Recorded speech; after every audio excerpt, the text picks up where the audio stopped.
함께 정말 하나님의 말씀은 마태복음 5장 21절에서 26절 말씀입니다. 마태복음 5장 21절에서 26절 말씀 같이 부모 모니터에 나와 있으니까 함께 같이 읽도록 하겠습니다. 같이 읽읍시다. 옛 사람에게 말한다. 살인하지 말라. 누구든지 살인하면 심판을 받게 되리라 하였다는 것을 너희가 들었으나 나는 너희에게 이르노니 형제에게 노하는 자마다 심판을 받게 되고 형제를 대하여 나아가 하는 자는 공회에 잡혀가게 되고 미련한 일을 하는 자는 지옥에 들어가게 되리라. 그러므로 예물을 제단에 드리려다가 거기서 내 형제에게 원망 들을 만한 일이 있는 것이 생각나거든 예물을 제단 앞에 두고 먼저 가서 형제와 화목하고 그 후에 와서 예물을 드리라. 너를 고발하는 자와 함께 길에 있을 때 급히 사와라. 그 고발하는 자가 너를 재판관에게 내어주고 재판관이 공리에게 내어주고 옥에 가둘까 염려하라. 진실로 내게 이르노니 내가 한 푼이라도 남김이 없이 다 갚기 전에는 결코 거기서 나오지 못하리라. 아멘. 오늘 부탁을 하나 드리겠습니다. 오늘 말씀은 나에게 적용하는 말씀으로 들어주시기를 부탁드립니다. 저도 지금 설교를 하면서 제 자신에게 설교를 하겠습니다. 오늘 이 설교 누가 좀 들어야 돼가 아니라 제 자신에게 설교를 하겠습니다. 여러분들도 오늘 듣는 말씀을 여러분 자신에게 적용하고 이 말씀 오늘 들어야 되는데 누구 안 왔어가 아니라 내 자신에게 적용되는 그런 말씀을 들으시기를 바랍니다. 율법은 정죄의 기능을 가지고 있습니다. 법이라는 것 자체가 뭐예요? 이거는 잘했다, 이것은 잘못했다 라고 잘한 것과 잘못한 것을 정해주는 기능이 법이에요. 율법은 그런 기능을 가지고 있어요. 예수님께서 이 율법의 요구를 다 수용하셔서 십자가에 죽으셔야 되는 이유는 이 율법의 정죄 기능을 충족하게 하기 위해서 그런 거예요. 인간이 선악과를 따먹고요, 정죄의 기능을 장착하게 돼요. 선악과를 따먹기 전에는 선이 뭔지 악이 뭔지 도통 몰랐다가 아니에요. 선악과를 따먹기 전에도 선이 뭔지를 알고 악이 뭔지를 알아요. 그런데 선악과를 따먹었다는 것의 신앙적인 의미는 선악과를 따먹은 다음에 선악의 판단 기준을 내가 가져요. 그래갖고 내가 그 판단 기준을 정해서, 원래 선악의 판단 기준은 누가 갖고 계셔야 돼요? 네, 하나님이 갖고 계셔야 되는데 내가 그 판단 기준을 가지고 내가 그 판단 기준에 따라서 선, 이거는 악 정해가지고 야 너는 선했어, 너는 악했어, 왜 너 악했니? 하고서 내가 정죄의 기능을 갖는 거예요. 그게 선악과를 따먹은 자의 결과란 말이에요. 그래서 내 기준에 맞춰서 선악을 판단해서 다른 사람을 정죄하고 사는 것이 죄의 근거이며 원인이라고 해요. 그래서 이 인간의 정죄 기능을 죽이지 않으면 안 돼요. 자기 자신이라는 이 판단 기준을 갖고 있는 이 죄인이 그 자기의 정체성이라고 생각하는 판단 기준, 다시 말하면 너 이거 잘못했어, 너 왜 이 모양이야, 너 왜 이래, 너 왜 이렇게 행동해, 너 이렇게 말해 라고 판단 기준을 하나님 앞에 올려드리고 그 내 판단 기준을 죽여야 된다는 말이에요. 내 판단 기준 자체를 죽이는 것, 그게 그 율법의 기능을 정지시켜야 되는 거예요. 내 안에서. 그래야 내 안에서 남을 배려하거나 사랑하거나 용서할 수 있는 기능이 생기는 거예요. 인간의 판단 기준은 늘 상대방을 정죄함으로 결론을 내려요. 인간은 늘 판단을 어떻게 하냐면 내 기준으로 판단하기 때문에 설사 내가 잘못했어도요, 내가 그렇게 잘못할 수밖에 없는 이유는 누구 때문에? 너 때문에 그런 거야 라고 얘기하는 거예요. 네가 그렇게 행동하고 네가 그렇게 말하고 네가 그런 모습을 보이니까 내가 분노할 수밖에 없는 거지 라는 거예요. 그러니까 나의 분노, 나의 잘못이 누구 때문에 이루어졌다? 너 때문에 이루어졌다. 그러니까 모든 핑계를 거기다 대는 거예요. 그럼 판단 기준이 누가 잘못한 거예요? 내가 잘못한 게 아니고 상대방이 잘못한 거예요. 네가 잘못한 거란 말이에요. 그래서 인간의 판단 기준은 늘 상대방을 정죄함으로 결론을 내려요. 우리가 그렇잖아요. 내가 그래요. 제가 그래서 내게 적용시키라는 거예요. 나 자신을 바라보세요. 다 그렇잖아요. 결국 모든 책임은 다 누구에게 있어요? 다 내 탓이요 그러고 살아요? 아니잖아요. 남 탓하고 살잖아요. 그런 차원에서 이 율법이라는 것은요, 인간의 정죄의 기능을 담당하고 있어요. 로마서 3장 19절 20절 말씀을 한번 봅시다. 같이 한번 읽어볼까요? 우리가 알거니와 무릇 율법이 말하는 바는 율법 아래에 있는 자들에게 말하는 것이니 이는 모든 입을 막고 모든 세상과 하나님의 심판 아래에 있게 하려. 잠깐만 20절에 다시요. 율법 아래에 있는 자들은 하나님의 심판 아래에 있어요. 율법이라는 그 아래에 머물러 있는 자들은 전부 다 하나님의 심판 아래에 있는 자예요. 20절 시작. 그러므로 율법의 행위로 그의 앞에 의롭다 하심으로는 육체가 없나니 율법으로는 죄를 깨달으라. 21절 죄송합니다. 여기까지. 율법의 기능이 뭐예요? 율법의 목적이 뭐예요? 죄를 깨닫는 거예요. 보세요. 이거는 잘하는 것, 이거는 잘못하는 것, 이거는 해야 될 것, 이거 하지 말아야 될 것이라고 정해놓으면 그것을 하지 않으면 잘하는 것을 그걸 하면 잘하는 거고 하지 않으면 죄가 되고 잘못이 되고 율법에 따라서 그것은 정죄의 기능을 담당하게 된다고 하거든요. 근데 여러분 제가 아까 앞서 말씀드린 대로 이 정죄의 기능을 담당하는 율법이 이게 잘못됐다 저게 잘못됐다고 하는 그 모든 율법의 기능은 율법이라는 것은 충족이 돼야 돼요. 다시 말하면 누가 잘못을 했어요. 그럼 그 잘못에 대한 대가를 반드시 어떻게 해야 돼요? 치러줘야 돼요. 그게 율법의 공의성이에요. 율법은 반드시 대가를 치러야 된단 말이에요. 근데 여러분 책임지는 사람이 있어요 없어요? 내가 뭘 잘못했어요? 그리고 내가 뭘 분노하고 내가 시기하고 질투하고 원망하고 불평하고 문제를 일으켰어요? 그럼 내 잘못인데 우리는 내 잘못이라고 안 하고 누구 잘못이라고요? 네, 상대방 잘못이라고 해요. 네가 그렇게 얘기했고 네가 먼저 그런 표정을 지었기 때문에 내가 그렇게 할 수밖에 없는 거야 라고 상대방에게 책임을 전가하고 나면 나중에 책임질 사람은 없는 거예요.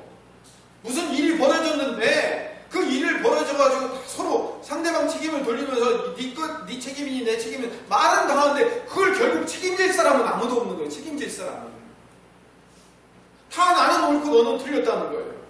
그럼 나는 옳고 너는 틀렸다고 하면 그 책임은 다 누가 질 거예요? 인류의 모든 그 정죄의 기능을 담당하는 책임은 누가 지냐고요? 누가 지셔요? 누가 지셨어요? 예수님. 인간이 나는 잘했는데 네가 다 틀렸다고 하는 그 모든 틀렸다고 하는 그 정죄의 기능을 예수님께서 다 끌어안고 십자가에 죽으신 거예요. 그게 예수님이 십자가에 죽으신 거예요. 다 틀렸다고, 다 너 때문에 그렇다고 얘기하는 그 때문에라는 그 책임을 예수님이 다 끌어안으신 거예요. 예수님이. 그 율법을 완성시키고 율법을 충족시켰다는 얘기가 바로 그런 얘기예요. 제가 지난주와 지난주에 계속 예수님께서 율법을 1.1획도 빠지지 않고 완성해내시기에 오셨고 그걸 완성해내셨다고 하는 이유가 그 말씀이 바로 그거예요. 우리의 정죄 기능을 예수님께서 다 담당하셔서 그거를 끌어안고 죽으신 거예요. 자, 그렇다면 예수님이 그 모든 판단 기준을 다 인간 각자마다 생각하는 모든 판단 기준의 그 정죄의 기능, 그러므로 말미암아 모든 그 책임들을 다 끌어안고 예수님이 십자가의 죽으심으로 말미암아 이제는 우리가 율법 아래에서 살지 않고 하나님의 은혜로 사는 자가 된 줄로 믿습니다. 네, 우리 하나님의 은혜로 사는 자가 되었습니다. 율법을 예수님께서 완성해내셨기 때문에 이제 예수님을 믿고 예수님의 영이신 성령이 내 안에 있는 자들은 이제 법으로 살지 않고 뭐로 산다고요? 은혜로 사는 거예요. 따라합시다. 하나님의 자녀는 율법으로 살지 않고 은혜로 산다. 율법으로 살지 않고 은혜로 사는 자가 되었어요. 제가 따라시킨 이유가 있어요. 이따가 말씀드릴게요. 근데 하나님의 자녀가 은혜의 법에 살지 않고 율법에 따라 살게 되면 하나님의 자녀는 은혜의 법에 따라 살아야 되는데 여전히 율법에 따라 살게 되면 우리의 마음이 지옥을 경험하게 되는 거예요. 그래서 오늘 본문 마지막에 뭐라고 되어 있어요? 진실로 내가 내게 이르노니 내가 한 푼이라도 남김없이 다 갚기 전에는 결코 못 나온다고. 율법의 감옥에 갇혀서 거기에 못 빠져나온다는 거예요. 내가 1만 1만 달란트를 탕감받은 자라는 사실을 알게 되면 100데나리온 빚진 자를 어떻게 해요? 용서하고 너그럽게 이해하고 기다리고 그래야 되는 거예요. 그러지 못하면 뭐예요? 내가 율법이라는 감옥에 갇히는 거예요. 이게 오늘 본문의 이야기인 거예요. 다시 말씀드립니다. 율법의 기능은 남을 정죄하는 거예요. 그 대표적인 예로 첫 번째 나온 게 뭐냐면 살인하지 말라. 출애굽기 20장 13절에 보면 6번째 계명으로 살인하지 말라라고 되어 있어요. 근데 예수님께서 마태복음 5장 21절에 옛 사람에게 말한 바, 여기서 옛 사람은 뭐예요? 구약세에 있는 사람들, 구약에 있는 사람들에게 말한 바 살인하지 말라, 누구든지 살인하면 심판을 받게 되리라 하였다는 것을 너희가 들었으나 너희가 십계명을 들었지만 이 얘기예요. 그러면서 예수님께서 율법의 계명을 어떻게 하는 거예요? 재해석해 주시는 거예요. 살인하지 말라의 의미를 다시 한번 재해석해 주시는데, 바리새인들과 서기관들과 그 당시 유대인들은 살인하지 말라는 계명을 문자적으로 지키고 있었다고요. 문자적으로. 그래서 내가 칼로 찌르지 않고 사람을 돌로 때리지 않고 살인 안 했다로 이 계명을 지켰다고 생각하고 있는데, 예수님은 이 계명을 뭐라고 말씀하시냐면 내면 안에 살인하는 마음을 품고 살고 있으면 그게 살인이나 똑같다라는 거예요. 내가 설사 칼로 찌르지 않았을지라도 저 사람 확 칼로 찔러 죽이고 싶다라는 마음이 있으면 그게 뭐라고요? 살인이라는 거예요. 안 찔렀어도 그 찌르고 싶은 마음이 있는 것만으로도 살인자래요. 그게 예수님이 말씀하시는 이야기예요. 제 얘기 아니에요. 예수님이 그렇게 말씀하셨어요. 사람이 은혜 아래 살지 않고 율법 아래 사는 자들은 살인하게 되어 있어요. 율법 아래 사는 것 자체가 살인하는 거예요. 22절을 봅시다. 5장 22절을 보니까 너희에게 이르노니 형제에게 노하는 자마다 심판을 받게 되고 형제를 대하여 나가라는 자는 공회에 잡혀가게 되고 미련하다는 놈이라 하는 자는 지옥불에 들어가게 되리라. 예수님 말씀하시는 율법의 재해석은 사람 마음 안에 담겨있는 미워하고 증오하고 시기하고 질투하고 원망하고 불평하는 그 마음 모두가 살인죄와 똑같다는 것을 알려주는 거예요. 네가 분노하는 마음, 네가 불평하는 마음, 네가 원망하는 그 마음이 살인죄야 라고 말하고 있는 거예요. 왜 그런지 아세요? 왜? 분노하는 거와 살인죄는 틀리죠. 화는 냈다가도 사라질 수 있지만 살인은 찔러 죽이는 건 큰일이잖아요 라고 생각하는데, 예수님은 분노하는 거나 살인하는 거나 똑같아 라고 예수님이 말씀하셔요. 제 얘기 아니에요. 예수님 말씀이셔요. 인류가 에덴 동산에서 쫓겨나와서 제일 먼저 한 일이 뭐죠? 가인이 형을 죽인 거잖아요. 인류 최초의 사건이 형이 동생 죽인 사건이에요. 아담이 하와와 동침해서 형 가인을 낳고 그 다음에 동생 아벨을 낳았어요. 근데 형 가인이 동생 아벨을 돌로 쳐 죽이는 사건이 인류 최초의 사건이잖아요. 하나님의 은혜와 사랑이라는, 하나님의 은혜와 사랑의 대표성을 갖고 있는 게 에덴 동산이에요. 하나님의 은혜와 사랑이라는 울타리를 사람이 벗어나자 사람이 제일 먼저 저지른 죄가 뭐예요? 살인. 가인이 아벨을 돌로 쳐 죽인 거예요. 살인. 그 살인이 어디로부터 출발했어요? 분노로부터 출발했어요. 한번 볼까요? 창세기 4장 5절 같이 한번 읽어봅시다. 시작. 가인과 그의 재물을 받지 아니하신지라 가인이 몹시 분하여 자식이 많으니. 몹시 분하여. 히브리어로 분하다라는 말이 하라라는 말인데 빨갛게 되다라는 거예요. 빨갛게 되는 거 뭐예요? 뭐가? 얼굴이. 화나면 얼굴이 어떻게 돼요? 벌겋게 돼요. 벌겋게 되는 거예요. 노랗게 돼요? 얼굴이 벌겋게 되는 거예요. 또 그걸 하라라고 해요. 하라라는 말이 빨갛다라는 의미가 담겨져 있어요.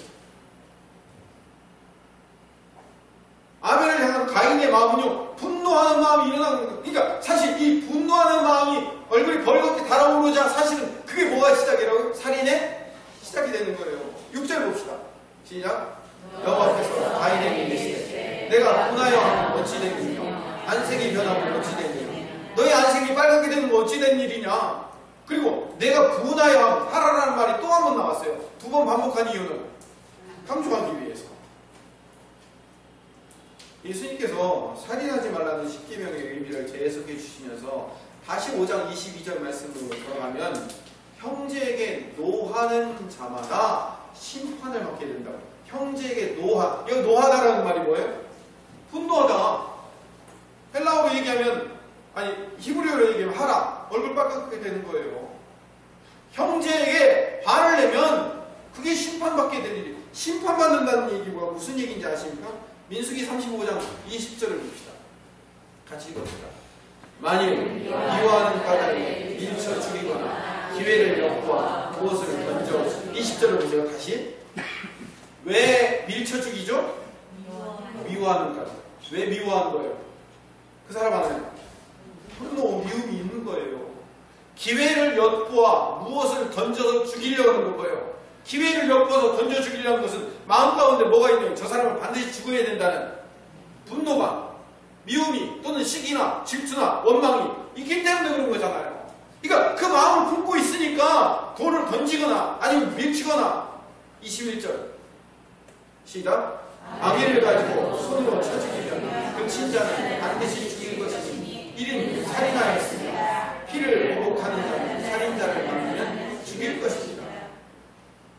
예수님의 이야기는요, 율법의 이야기를 이렇게 해석해놨어요. 구약은 악의를 가지고 손인을 쳐 죽이거나 아니면 미워하는 까닭에 밀쳐 죽이거나 기회를 엿보아 뭘 던져 죽여야 살인죄라고 얘기하는데, 예수님은 이미 네 마음 가운데 미움이 생겨 있거나 악의를 가지고 있거나 기회를 엿보아서 죽이고 싶은 마음이 생길 때 이미 너의 살인이 이미 시작되었다는 거예요. 고의적 살인자는 어떻게 된다고요? 피해 대가를 치르도록 되어 있어요. 형제에게 분노하는 것은요, 고의적 살인죄예요. 고의적 살인죄. 다시 21절로 가서요. 5장 21절 마태복음. 더 나아가 형제를 머리가 라가라고 한 22절 22절 심판받게 되고 형제를 대하여 라가라 하는 자는 공회에 잡혀가게 되고, 이 라가라는 말이 말씀드렸죠. 돌대가리라는 뜻이에요. 머리가 텅 비었다라는 의미예요. 사람 무시할 때 쓰는 말이라고요. 공회에 잡혀가게 된대요. 여기서 말하는 공회가 헬라어로 시네드리온인데, 시네드리온 하면 여러분들이 처음 듣는 생소한 단어처럼 들릴지 모르겠지만 여러분 많이 듣던 단어예요. 여러분 사네드린 공의회 의원 아시죠? 사네드린. 그 사네드린이 시네드리온을 우리말 성경으로, 한자 성경으로 산헤드린이라고 한 거지. 시네드리온. 이 사네드린 공의회에서 누가 십자가에 달리셨어요? 예수님이 그 사네드린 공의회에서 심판받았잖아요. 이 사네드린 공의회는 언제 열리는지 아세요? 신성 모독죄를 일으킨 사람이 있거나 국가 전복의 죄를 가진 사람들이 심판받을 때 이 사내들인 공의회가 열린단 말이에요. 근데 머리가 텅 비었다라고 형제들한테 얘기하고 지나가는 사람한테 야 돌대가리야 라고 얘기한 그 자체가 뭐라고요? 사내들인 공의회를 소집할 만큼 무서운 죄라는 거예요. 또 미련한 놈이라 하는 자는 지옥불에 들어가게 되리라. 야 이 미련한 놈아 라고 얘기하면 뭐라고요? 지옥 간대요. 지옥 간대요. 여러분 지옥 간다는 얘기 뭔지 아시죠? 지옥 간대요. 예수님이 과장법으로 얘기하신 게 아니에요. 진짜 지옥 가요. 사도 바울의 표현을 바꿔서 설명해 봅시다. 인간은 선악과를 따먹고 하나님 버리고 자기 자신이 하나님의 자리, 심판 자리에 앉아 서기 시작하니까 인간이 그때부터 악이 들어가기 시작하더라는 거예요. 로마서 1장 28절을 봅시다. 같이 읽읍시다. 또한 그들이 마음에 하나님 계시를 싫어하며 하나님께서 그들을 불쌍하신 마음대로 내버려두사 합당하지 못한 일을 하였으니 곧 모든 불의, 추악, 악의가 가득한 자요, 시기, 살인, 분쟁, 사기, 악독이 가득한 자요, 수근수근하는 자요, 비방하는 자요, 하나님께서 미워하시는 자요, 능욕하는 자요, 교만하는 자요, 자랑하는 자요, 악을 공모하는 자요, 부모를 거역하는 자요, 우매하는 자요, 배약하는 자요, 부정한 자요, 부자비한 자요. 하나님이 마음에서 떠나니까 이렇게 되더라는 거예요. 시기, 질투, 원망, 불평, 불의, 추악, 탐욕, 악의, 살인, 악독, 이 모든 것이. 그러니까 사람을 죽일 수 있는 원인이 어디서부터 생긴다고요? 하나님이 떠났을 때, 하나님이 마음에 모시고 있지 않을 때 살인의 원인자들이 뭐예요? 우리 마음 가운데 장착되는 거예요. 그래서 기회만 나오면 그 살인이 발동되는 거예요. 우리 입으로 발동되고, 그것이 심한 사람은 우리의 손으로 발동되는 거예요. 이미 우리의 입으로, 우리의 손으로 그 살인이 발동되기 전에 이미 우리 마음 가운데 뭐가 생겼다고요? 살인의 원인이 생긴 거예요. 근데 여러분, 아직까지도 이거를 내 자신에게 적용시키지 않고, 그래 봐, 악한 사람들은 그렇게 지옥 갈 수밖에 없어 라고 이것을 해석하면 안 돼요. 로마서 2장 1절로 넘어가면 이런 말씀이 나옵니다. 같이 읽읍시다. 그러므로 남을 판단하는 사람, 누구를 막론하고 내가 핑계하지 못할 것은 남을 판단하는 것으로 내가 너를 정죄하니 판단하는 내가 같은 일을 행하느냐. 이거 중요해요. 1절 말씀 보세요. 남을 판단하는 사람, 어휴, 저 불의, 추악, 탐욕, 악의가 가득하고 시기, 살인, 분쟁, 사기, 악독이 가득하고 비방하고 미워하고 거역하고 우매하고 배악하고 무정하고 무자비한 저 나쁜 놈이라고 손가락질 할 때 벌써 뭐라고요? 남을 판단하는 사람이라고 그렇게 손가락질 하는 것 자체가 뭐라고요? 누구를 만나고 내가 핑계하지 못할 것은 남을 판단하는 것으로 내가 너를 정죄함이니 판단하는 내가 같은 일을 행함이라. 그렇게 손가락질하고 너 잘못했어라고 판단하는 그 손가락질 자체가 뭐라고요? 그렇게 불의, 추악, 탐욕, 악의, 시기, 살인, 분쟁, 사기, 악독이 가득한 일을 행하는 거나, 그거를 너 왜 그렇게 잘못했어라고 손가락질하는 거나 뭐예요? 똑같다고 얘기하는 거예요. 똑같대요. 나는 그거 안 했어요가 아니라 안 했다고 자부하면서 나는 안 했는데 너는 왜 그거 행했니? 라고 손가락질하는 게, 나는 그거를 안 했어도 그 일을 행해서 손가락질 했다면 그 손가락질 한 사람이 그 일을 행한 사람과 뭐예요? 죄가 똑같다는 거예요. 한번 생각해보세요. 예수님께서 바리새인들과 서기관들과 제사장들을 향해서 이 독사의 자식 새끼들아 하고 얘기하고, 이 화 있을진저 7번이나 한 얘기가 뭐예요? 그들은 하나님의 율법과 계명과 언약을 잘 지켰잖아요. 근데 왜 독사의 자식이라고 얘기해요? 왜 화 있을진저라고 얘기해요? 아니, 잘못 안 했잖아요. 법을 잘 지켰잖아요. 근데 왜 예수님께서 책망하셔요? 여러분, 잘못 안 했어도 잘못한 자를 향해서 잘못했다고 지적하는 것이 잘못한 거와 똑같다니까요. 예수님의 계산법이에요. 2장 2절 시작. 이런 일을 행하는 자에게서 하나님의 심판이 진리대로 드는 줄을 우리가 안다. 이런 일을 행하는 자는 그 불의, 추악, 악독, 탐욕, 시기살인, 분쟁, 사기, 악독을 행하는 자가 아니라 그 행하는 것을 보고 손가락질 하는 자를 얘기하는 거예요. 악한 것을 보고 악하다고 얘기하는 것도 똑같은 악이라는 거예요. 그러면 악한 것을 악하다고 하지 말아야 되는 거예요? 그게 아니라 그것을 비판할 목적으로 악하다고 얘기하는 거예요. 내가 남을 정죄하고 판단하고, 그게 악한 거예요. 그 악을 행할 때 하나님의 심판이 나에게도 그대로 적용될 수밖에 없다는 것을 설명하고 있어요.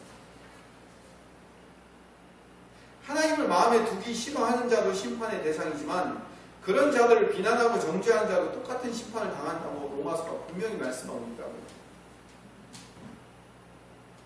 우리 형제를 향해서 분노하고 무시하고 미련하다고 비하하고 남을 판단하고 비판하는 것, 이게 다 정죄예요.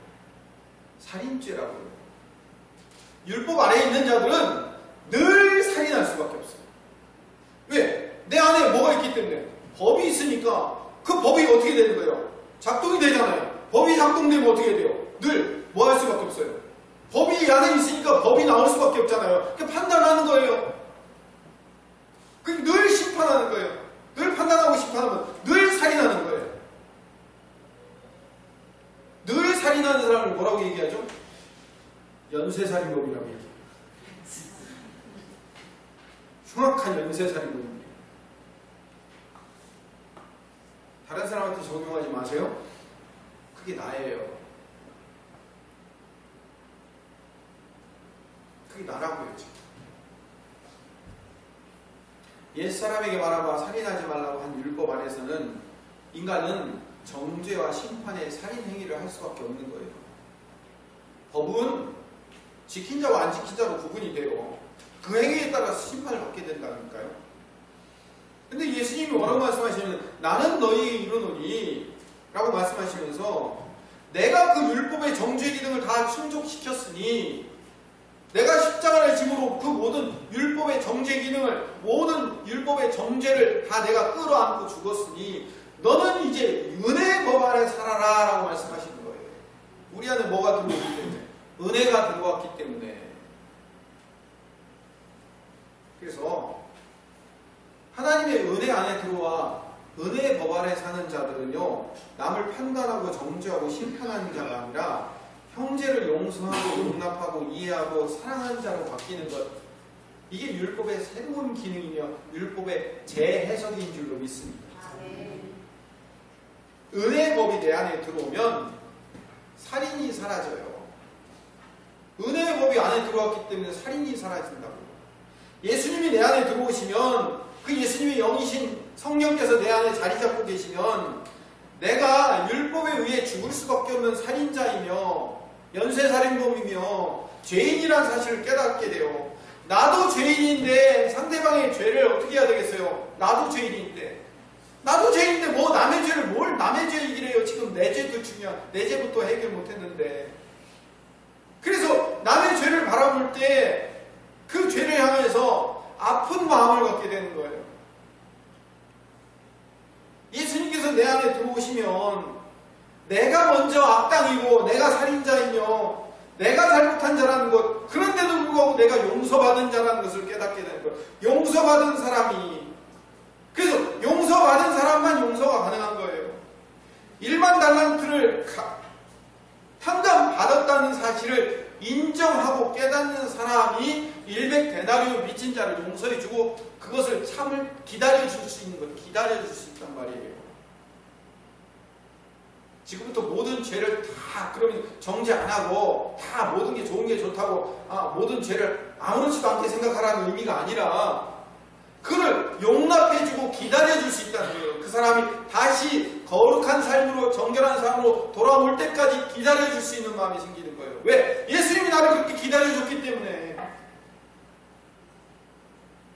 은혜를 발견하면 분노와 형제의 분노, 형제의 미련함, 형제의 어리석음을 보고 내가 그걸 정죄하고 판단하는 심판의 카드를 더 이상 휘두르지 않는, 그래서 제가 오늘 설교의 제목을 뭐라고 붙였냐면 더 이상 살인하지 말라라고 붙였어요. 더 이상 살인하지 말라. 은혜를 깨닫게 되면 내가 정죄하는 심판자였다는 것을 발견하게 되고 내가 1만 달란트를 탕감받은 자라는 사실을 깨닫게 되면 자연스럽게 용서가 나오고 용납이 생기고 사랑으로 품을 수 있고 정죄가 아니라 이제 덮을 수 있는 인생이 되는 거예요. 기다려줄 수 있는 인생이 된다고요. 여러분, 예수님께서도 정죄하지 않은 것을 왜 우리가 정죄하려고 해요? 로마서 8장 1절 2절을 읽어봅시다. 예수님이 정죄하셨나 안 하셨나? 같이 읽읍시다. 그러므로 이제 그리스도 예수 안에 있는 자에게는 결코 정죄함이 없나니 이는 그리스도 예수 안에 있는 생명의 성령의 법이 죄와 사망의 법에서 너를 해방하였습니다. 예수님께서 사도 바울을 통해서 이제 예수 그리스도 안에 있는 자에게는 결코 정죄함이 없대요. 가늠하다가 현장에 붙잡혀온 여인에게, 여러분 뭐 상식적으로 생각해보세요. 어떤 여자가 자기 남편 놔두고 외간 남자 만나서 가늠하다가 현장에서 모텔에서 현장에서 들켜갖고 끌려 나왔어요. 그 모습을 봤는데 내가 아는 사람이야. 옷도 다 못 걸치고 나온 여자를 봤는데 내가 아는 사람. 여러분 어떻게 했어요? 평소에 하는 것을 보니까 내가 저럴 줄 알았어. 그렇잖아요. 근데 예수님은 뭐라고 말씀하시는지 아세요? 요한복음 8장 11절에 예수님 뭐라고 말씀하셨을까요? 같이 읽읍시다. 대답하되 주여 없나이다. 예수께서 이르시되 나도 너를 정죄하지 아니하노니 가서 다시는 죄를 범하지 말라 하십니다. 예수님도 정죄하지 않으십니다. 만약에 예수님께서 정죄하러 오셨다면 세리와 죄인과 병자들과 창녀들과 함께 어울리고 그들과 식사할 수 있었을까요? 안 되죠. 어떻게 세리와 함께 식사를 할 수 있어요? 그 매국노와 함께. 율법을 1.1획도 어기지 않고 문자적으로 지키려고 애를 썼던 서기관과 바리새인들은요, 그들은 잘 지켰어요. 정말로 잘 지켰어요. 우리가 감히 따라갈 수 없을 정도로 잘 지켰어요. 그런데 그들에게서는 용서가 나와요, 안 나와요? 안 나왔어요. 요한복음 8장 3절을 보세요. 같이 읽어봅시다. 서기관과 바리새인들이 음행 중에 잡힌 여자를 끌고 와서, 그 여자를 누가 끌고 왔어요?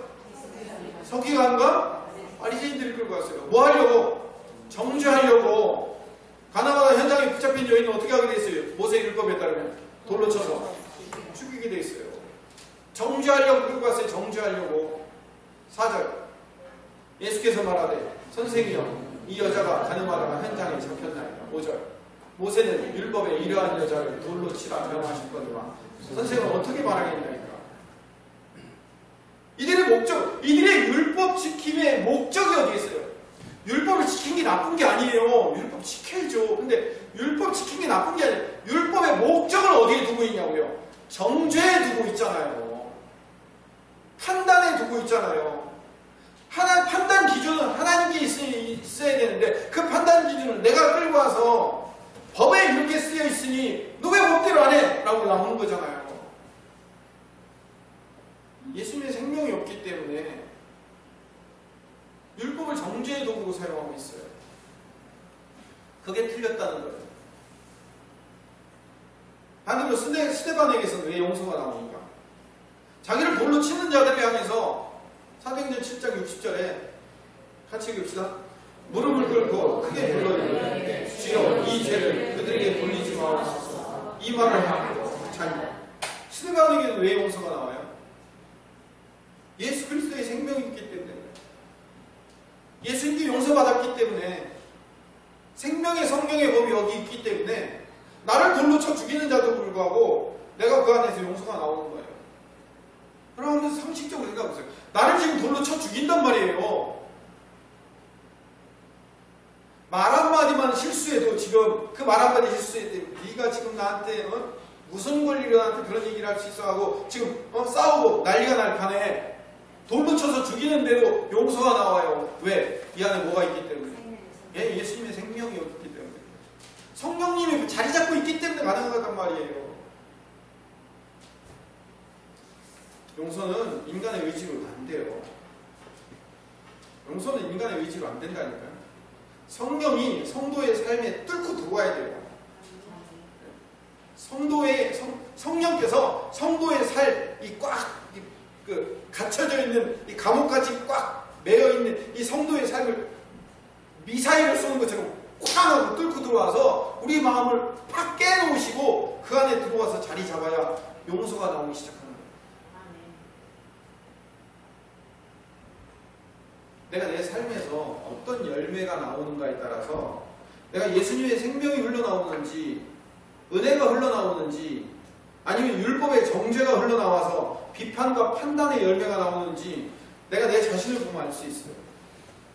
제가 그래서 이 설교 시작하기 전에 이 설교 전하는 저도 제 자신에게, 듣는 여러분도 여러분 자신에게 적용시키라는 거예요. 내가 지금 어떤 열매가 나오고 있는지 누가 제일 잘 알아요? 여러분 자신이 제일 잘 알아요. 남 얘기할 거 없어요. 지금 내 자신이 지금 내가 지금 무슨 열매가 나오고 있는지 내가 제일 잘 알아요. 내가 지금 정죄와 판단과 비판의 열매를 지금 내 입술에서 나오고 있으면 나는 지금 율법에 갇혀 살고 있는 거예요. 내 입에서 뭐가 나오는지 알면, 그걸 보면 내 안에 지금 누가 지배하고 있는지가 분명히 드러나요. 마태복음 7장 16절 20절까지 같이 읽읍시다. 그들의 열매로 그들을 알지니 가시나무에서 포도를 또는 엉겅퀴에서 무화과를 따릅니다.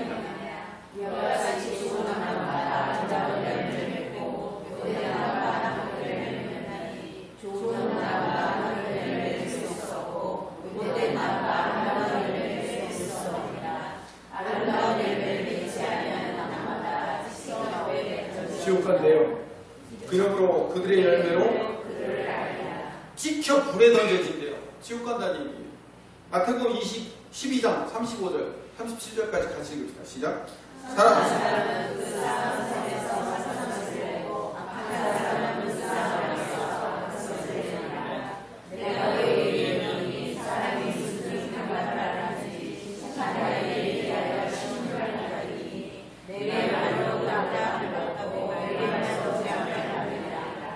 우리가 가지고 있는 우리의 판단 기준을 가지고 예수님이 심판날에 어떻게 하신다고요? 똑같은 기준을 누구에게 적용시켜 주신다고요? 나한테 적용시킨대요. 저는요, 제 판단 기준에 옳게 저 잘 살았어요 라고 말할지 모르겠지만요, 아니, 내가 판단하는 내 판단 기준에 나의 행동과 나의 삶을 그대로 적용시킨다. 여러분, 이 말씀을 아름다운 나무가 되자, 선을 쌓자, 이렇게 읽으시면 안 돼요. 내 안에 생명이신 예수님의 은혜 아래 살고 그 은혜가 내 안에서 지배하면 용서와 용납이 자연스럽게 나올 수밖에 없어요. 율법 안에 살면 비판과 정죄의 열매가 나올 수밖에 없다는 거예요. 우리가 여기서 혼란이 일어나야 돼요. 혼동이 일어나야 돼요. 왜 혼란과 혼동이 일어나야 돼요? 나 예수님 믿는데, 하나님의 자녀 맞는데 왜 그럼 내 입에서 정죄와 비판의 열매가 나오지? 나 그럼 가짜인가? 나 좋은 나무 아니었나? 여러분, 여기서 혼동이 일어나야 돼요. 진짜 신자라면 여기서 혼란과 혼동을 겪어야 돼요. 나 그럼 가짜란 말인가?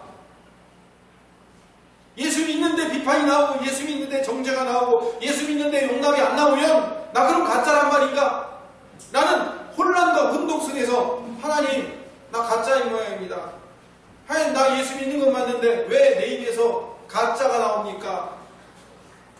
주님, 잘못했습니다. 주님이 생각으로 옮겨가겠습니다 라고 회개하고 주님만을 의지하는 자로 거기서 돌이키는 거예요. 그게 신앙생활이라는 거예요. 그게 신앙생활이에요. 말씀은 이렇게 되어 있는데 내가 그 말씀대로 되어 있지 않기 때문에, 내가 그 말씀대로 되기 위해서 내 삶이 그렇게 되지 못함에 대해서 회개하고 통회하고 자복하며 내 마음의 옷을 찢어가며, 하나님, 왜 말씀에는 선한 사람이 선한 열매를 맺게 되어 있는데 왜 나는 하나님의 자녀가 되어서 하나님의 의로 말미암아 선한 자가 되었는데 왜 내 안에서 악한 열매가 터져나올 수밖에 없습니까? 라고 하나님 앞에 부르짖어야 되는 거예요.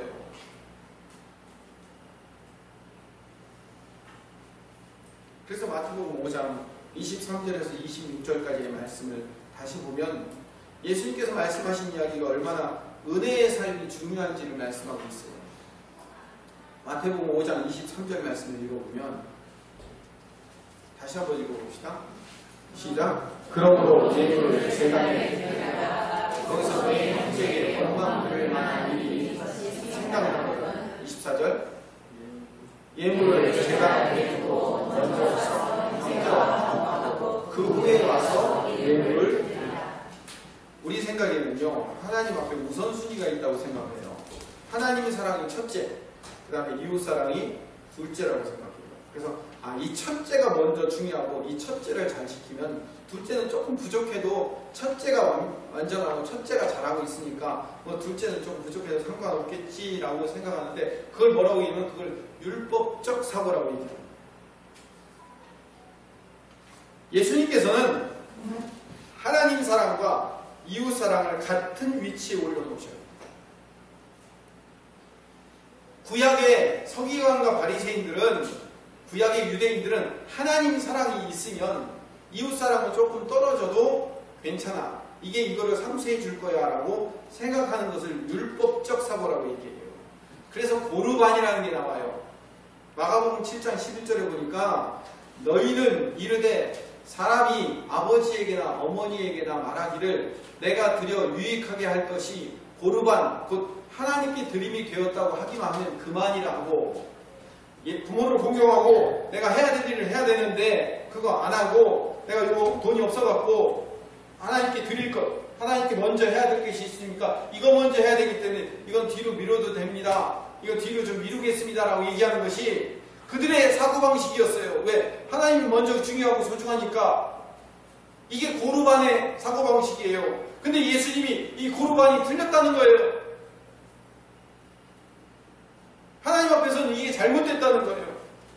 선한 사마리아인의 비유를 말씀하시면서 강도 만나 거의 죽게 된 유대인을 제사장이 지나가는데, 레위인이 지나가는데 안 도와줬단 말이에요. 그들이 어디 갔기 때문에 안 도와주는 거예요? 예루살렘으로 올라가고 있기 때문에, 다시 말하면 제사 드리러 올라가고 있기 때문에 제사를 드리는데 제사 드려야 될 제사장, 제사를 드려야 될 레위인이 피를 온몸에 떡칠하고 있는 그 사람을 도와주고 그 사람의 피를 만지고 거의 거반 죽었다는 얘기는 죽은 사람이나 마찬가지예요. 죽은 시체를 만지고 하면은 거룩과 정결례에 따라서 제사를 드릴 수 있어요, 없어요?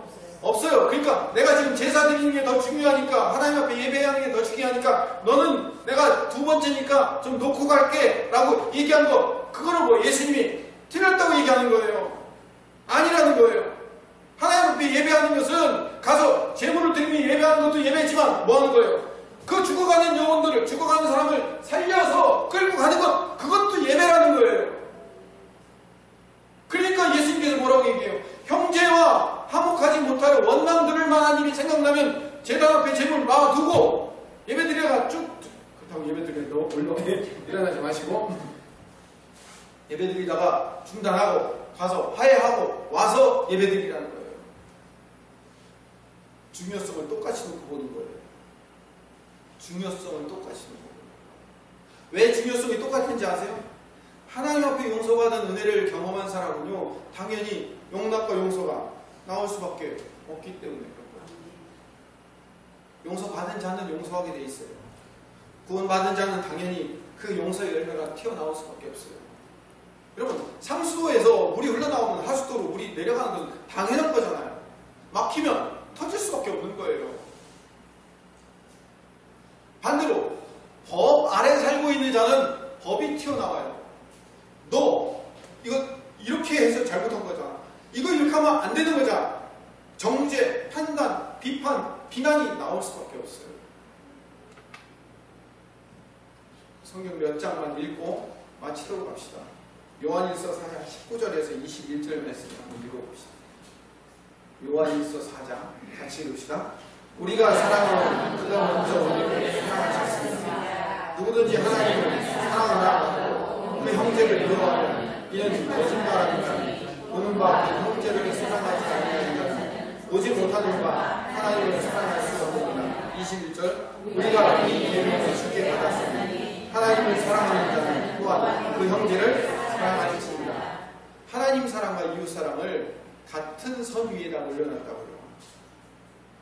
심지어 20절에는 하나님을 사랑하노라라고 말은 하는데 형제를 미워하는 자는 거짓말하는 거래요. 형제를 사랑하지 아니한 자는 보지 못하는 하나님을 어떻게 사랑할 수 있니요? 같은 얘기가 로마서에도 나옵니다. 로마서 13장 8절에서 10절 천천히 같이 한번 읽읍시다. 시작.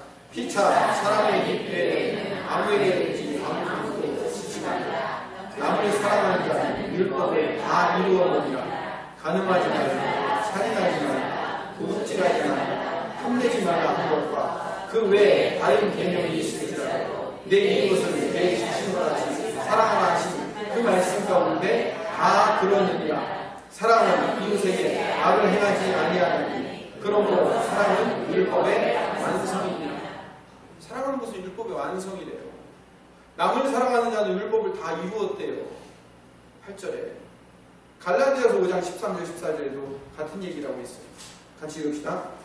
형제들아 너희가 자유를 위하여 부르심을 받으라. 그러나 그 자유의 육체의 기회를 삼지 말고 오직 사랑으로 서로 존경하라. 14절 모든 율법은 내 이웃 사랑하기를 내 자신을 사랑하지 않는 이루어졌나니. 내 이웃 사랑을 하는 것에 온 율법이 다 이루어졌다고 얘기하고 있어요. 그러면 로마서나 갈라디아서나 요한일서에 나와 있는 하나님 사랑은 어쩌고요? 하나님 사랑, 하나님을 사랑하면 이웃 사랑은 당연히 나올 수밖에 없는 거예요. 반대로 이웃 사랑하지 않는 자는 하나님 사랑을 확신할 수 없는 거예요. 우리 안에 용서가 나오고, 우리 안에 용납이 나오고, 우리 안에 기다려줌이 나오고, 이해하고 덮어줌이 나오면 우리는 하나님이 내 안에 계신다는 것을 경험하고 사는 사람이에요. 근데 내 안에 용서가 나오지 않고 정죄가 나오고 비판이 나오고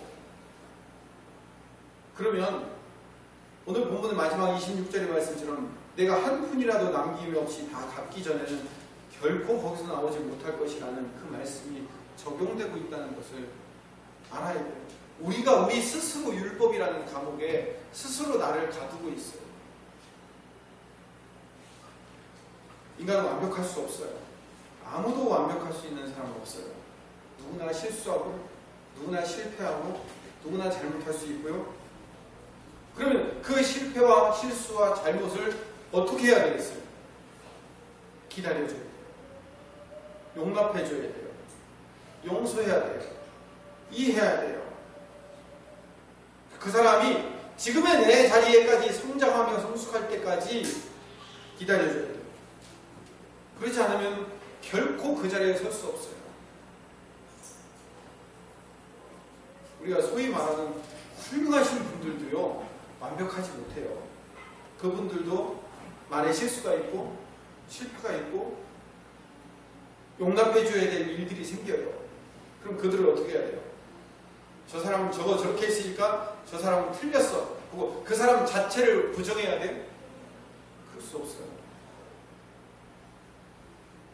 내가 맨날 실패하고 살잖아요. 내가 맨날 실수하고 살잖아요. 그런 것처럼 우리 앞에 보이는 그 사람들도 실패할 수 있고요. 실수할 수 있어요.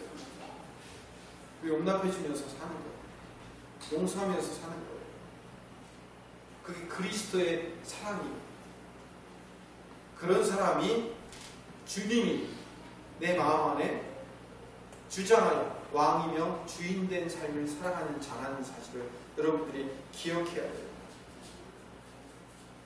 구원받은 하나님의 자녀이며 예수 그리스도의 제자된 우리들은 정죄의 감옥에서 나와서 하나님의 은혜로 회복하지 않으면 안 돼요. 자, 오늘 세 번째 말씀드립니다. 오늘 이 말씀은 다 각자 자기 자신에게 적용해야 되는 거예요. 내가 어떤 열매를 맺고 있는지 내가 가장 잘 알아요. 저도 율법의 감옥에 있어요. 때로는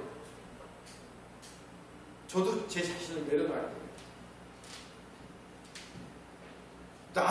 저도 제대로 못하면서 성도들이 잘못하고 성도들이 잘 못하고 있는 부분에서 왜 저렇게밖에 못할까라고 저도 정죄의 손가락질을 하고 있었어요. 그렇게 하면 안 돼요.